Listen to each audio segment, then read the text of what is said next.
All right, well, one of those who's been detained by Israeli authorities is the South African author Zukiswa Wanner. CGTN's Ramah Nyang spoke to her husband James Murua yesterday.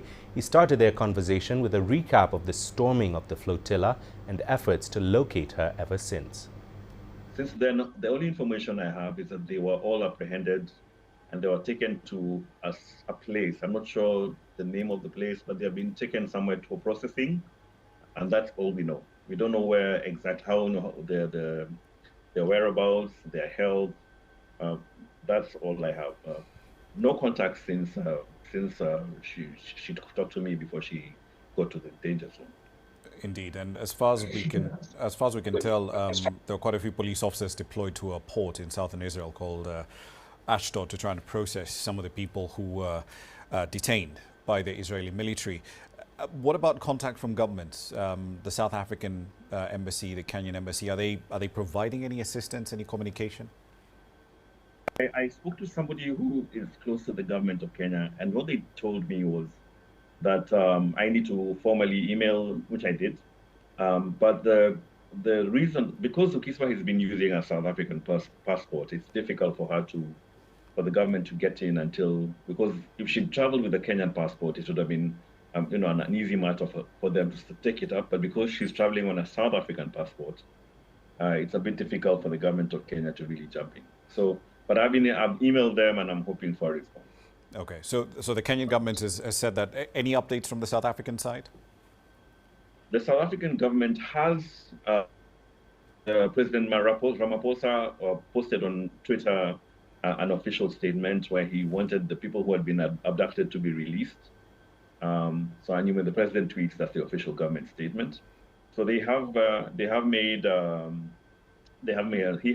statement, and we are waiting now. Hopefully that there'll be more than just the tweets. Maybe they'll be calling, they'll be doing lobbying so that these people are released. If I may, and I know this might be slightly difficult to talk about, going back to your conversation with Zukiswa on the 1st of October, she calls, she says, look, we're heading into the danger zone. She's on board the Florida, I believe is the name of the vessel she was in as part of this 41 vessel flotilla. Yes. And then you wake up and you look at the live stream feed and it's blank. Tell us what went through your mind. I've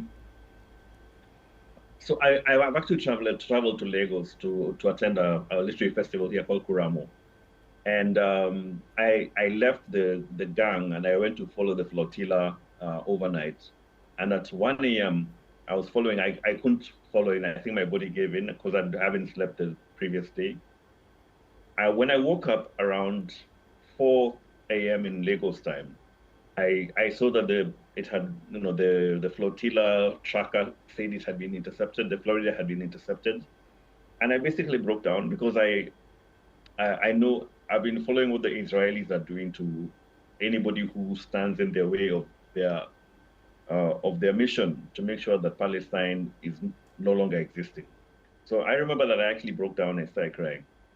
Then after a while, I calmed down and I tried to call. I don't know, it's just a thing. I tried to call a number several times. Then I realized I'm just wasting my time calling and the number is not working.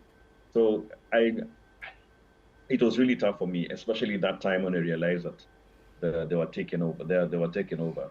Several hours later, a video came out of the Florida being boarded. That didn't help at all. I presume you probably had this conversation with Zukiswa before she left on this mission to join the flotilla. And based on everything that we know about how the Israeli authorities have behaved, this is not the first flotilla that they have stopped, that they've intercepted.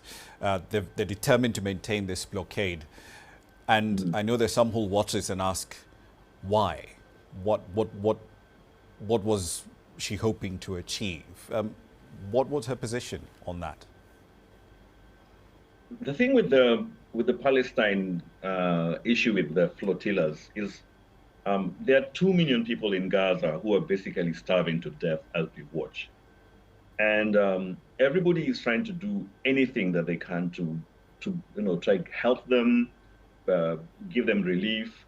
And people like Zukiswa who applied to be on the flotilla, she did what she could, and she thought maybe I can help. I can join the flotilla lend my voice, because people are dying there.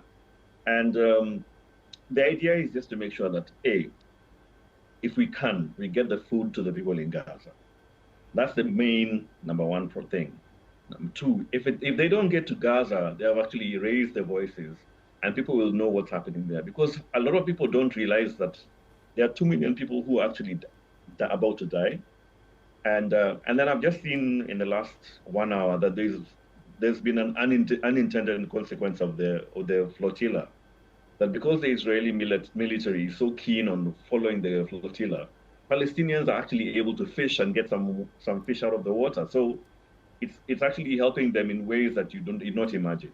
So there's a plan to the madness. The plan is we want people to know. We want the conscience of the world to say, yeah, we did our best, and it's not because we didn't do our best. It's because there are other forces that were in play.